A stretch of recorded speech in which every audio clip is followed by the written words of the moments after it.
Okay. Right Suresh గారు. Right. ఇక ఓవరాల్గా ఇప్పుడు వివాదం ఇది ఓట్లతో ఒకటి కొనసాగుతూ ఉన్నట్లుంది ఇంకా కూడా.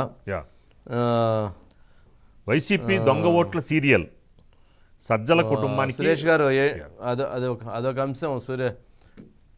సురేష్ అంటే సజ్జల రామకృష్ణారెడ్డి గారు అయితే మాత్రం ఇప్పుడు ఒకటి ప్రకటించినట్లు అన్నారు.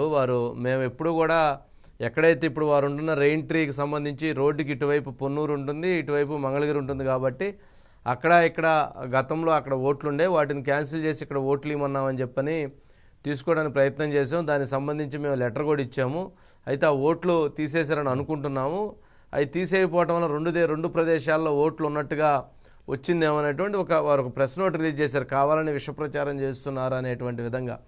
ఎందుకు అని అంటే ఇప్పుడు వైఎస్ఆర్సీపీ పార్టీకి విపరీతంగా రాష్ట్ర వ్యాప్తంగా దొంగ ఓట్లు జరిపించారు, దొంగ ఓట్లతో మళ్ళీ గెలవాలని చూస్తున్నారు అనేటువంటిది విపరీతంగా వస్తున్నటువంటి అంశం. దీని విషయంలో అనేక మంది అధికారులు పట్టుబడ్డారు, అనేక మంది అధికారులను సస్పెండ్ చేశారు, అనేక మంది ఉద్యోగులపై క్రమశిక్షణమైన చర్యలు తీసుకున్నారు.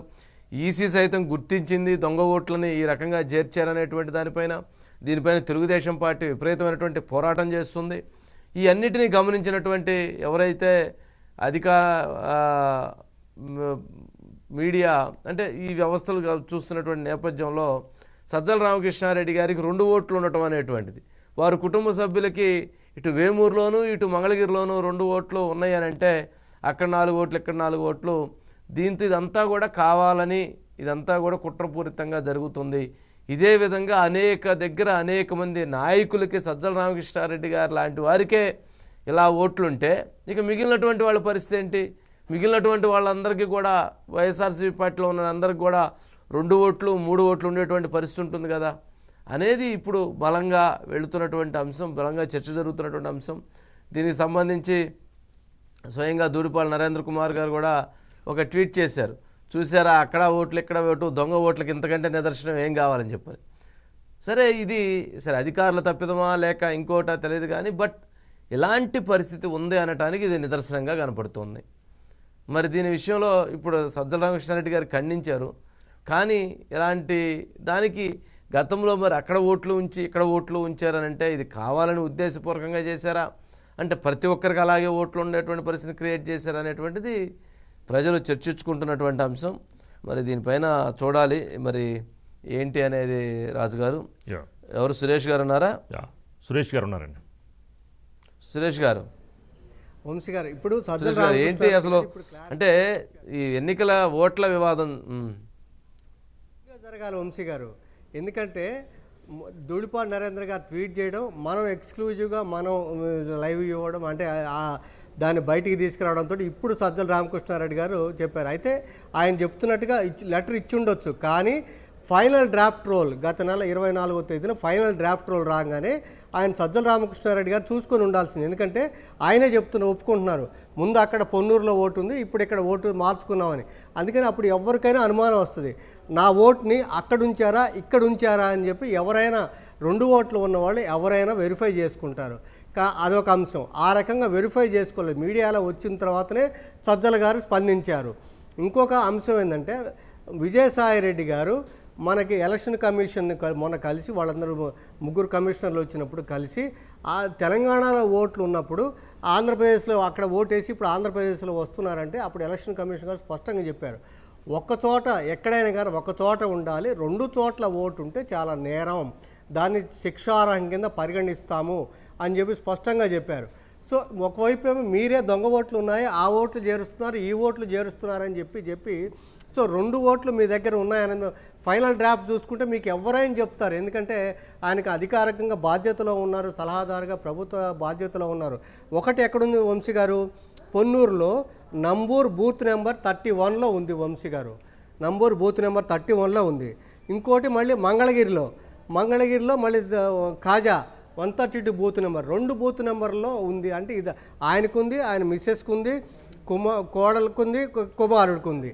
అంటే 4గురికి ఉన్నప్పుడు ఎవరైనా వెరిఫై చేయాలిగా, ముందే చేయాలిగా. ఇంకొక అభియోగం కూడా వంశీగా విపక్షాలు చేసే ప్రధానమైన అభియోగం ఏంటంటే ఎవరైతే వాలంటీర్స్ ఉన్నారో వాలంటీర్స్ కార్యదర్శులను పెట్టుకొని వాళ్ళ ద్వారానే మీరు ఈ డెలిషన్స్ కానీ ఎడిషన్స్ కానీ అన్నీ చేశారు వాళ్ళు. అందుకని చనిపోయిన వాళ్ళ ఓట్లు కానీ ఇలా డూప్లికేట్లు ఓట్లు కానీ తొలగించలేదు, కాబట్టి మీరు అసలు వాళ్ళని పక్కన పెట్టాలని డిమాండ్ చేస్తూ వస్తుంది. దానికి ఇది ఎగ్జాంపుల్. ఇప్పుడు సజ్జల రామకృష్ణారెడ్డి గారు నిజంగా ఆయన ఇచ్చి ఉండొచ్చు, ఇచ్చి ఉంటే ముందే చూసుకోవాలి ఒకటి. ఇంకోటి ఏంటంటే వాలంటీర్స్ లేకపోతే ఇంకొకళ్ళు ఆయన మెప్పు కోసం ఇంకోటి కోసం చేసినప్పుడు సో ఇక ఇప్పుడు మొత్తం కూడా అయితే ఇక్కడ ఒక అంశం ఏంటంటే ఎలక్షన్ కమిషన్ ఏమంటుందంటే ఒప్పుకున్నారు ఏమనంటే డూప్లికేట్ ఓట్స్ ఉన్నాయి, ఇంకా ఉన్నాయి కాబట్టి మేమేం చేయలేకపోయాం కాబట్టి మీరు అక్కడ దృష్టికి వస్తే మాకు చెప్పండి మేము తొలగిస్తామని చెప్పారు. ఇప్పుడు ఇప్పుడు ఇప్పుడు ఎలక్షన్ కమిషన్ ఏంటంటే ఒక దగ్గర తొలగించి ఒక దగ్గర ఉంచే అవకాశం ఉంది. వంశీ గారు ఓకే, అంటే ఇది ఏదైతే ప్రతిపక్షాలు చేస్తున్నటువంటి విమర్శలకు అర్థం పట్టే విధంగా ఉంది. ఓ ఇలా చేస్తున్నారా అని ప్రజలు భావించే విధంగా ఉంది. అయితే సజ్జల రామకృష్ణారెడ్డి గారు ఖండించారు కానీ బట్ ఇది అధికారుల మిస్కమ్యూనికేషన్ వల్ల జరిగినప్పటికీ కూడా ఇది మాత్రం వివాదాస్పదమైన సబ్జెక్టే. ఖచ్చితంగా దీని మీద డిబేట్ అయ్యేటువంటి పరిస్థితి ఉంటుందేమో కదా సురేష్ గారు? తప్పనిసరి వంశీ గారు, ఎందుకంటే ముందే స్పందించి ఉంటే 24న వచ్చింది వంశీ గారు, లాస్ట్ మంత్ 24 వచ్చింది. ఇప్పుడు మనం ఎంతలో ఉన్నాం, దాదాపు మనకి 20 నెల రోజులు అవుతుంది. ఇప్పుడు ఆయన నెల రోజులకి ఎవరైనా చెప్పి చూసుకుంటారు. నాకు 2 చోట్ల ఉన్నప్పుడు మరి ఆయన ఎవరిని ఇవ్వాలి కదండి, ఎలక్షన్ కమిషన్కో లేదా రిటర్నింగ్ ఆఫీసర్స్కో ఎవరికో ఒకళ్ళకి ఇచ్చి నా దగ్గర 2 దగ్గర ఓట్లు ఉన్నాయి, ఒక ఓటు తొలగించండి, ఒక ఓటు ఇది అని చెప్పి ఆయన ఇచ్చుంటే నిజంగా మనం అనుకోవచ్చు. ఆ మాత్రం ఇప్పుడు ఆయనే అంటున్నారు నేను ఒకటి తొలగించమని చెప్పాను. అలాంటప్పుడు ఖచ్చితంగా చూసుకొని ఉంటారు ఎవరైనా కానీ, నాకు అక్కడ ఉందా ఇక్కడ ఉందా అని. మనం అందరం కూడా అవేర్నెస్ ఇస్తున్నాం. మీరు కూడా చాలాసార్లు చెప్పారు, అయ్యా మీకు ఎక్కడ ఓటు ఉందా లేదా, మీకు ఓటు లేకపోతే ఒకసారి వెరిఫై చేసుకోండి, ఓటు లేకపోతే మళ్ళీ అప్లై చేసుకోండి. ఎందుకంటే నామినేషన్ చివరి వరకు కూడా అంటే అప్పటి వరకు కూడా ఉంటుందా అవకాశం ఉంటుందని చెప్పి అంత అవేర్నెస్ ఉన్నప్పుడు సజ్జల రామకృష్ణారెడ్డి గారు నాకు తెలియదు నేను ఇచ్చాను కాబట్టి ఇప్పుడు ఇది అది దాన్ని విపక్షాలు లేకపోతే వాళ్ళు విమర్శ చేస్తున్నారని కాదు.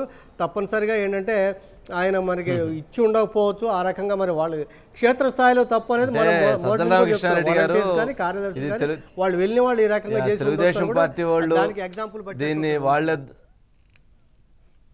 తెలుగుదేశం పార్టీ వాళ్ళు దొంగ ఓట్లు వేసేటువంటి వాళ్ళు అయితే వాళ్ళు ఇట్లాంటి వాళ్ళు ఇట్లా అది అట్లా అని చెప్పకుండా పొరపాటు జరిగి ఉండొచ్చేమో, నేనైతే ఫామ్ ఇచ్చాను వాళ్ళు తొలగించమని నేను కూడా కోరుకుంటున్నానంటే బాగుండేది. కానీ దాన్ని తెలుగుదేశం పార్టీనో లేకపోతే దాన్ని ట్వీట్ చేసినటువంటి వాళ్ళనో దాన్ని టెలికాస్ట్ చేసినటువంటి వాళ్ళని విమర్శించడం ద్వారా అది అనవసరమైనటువంటి అది కాంప్లికేషన్ తప్పితే ఇంకోటి ఏమి ఉండదు కదా.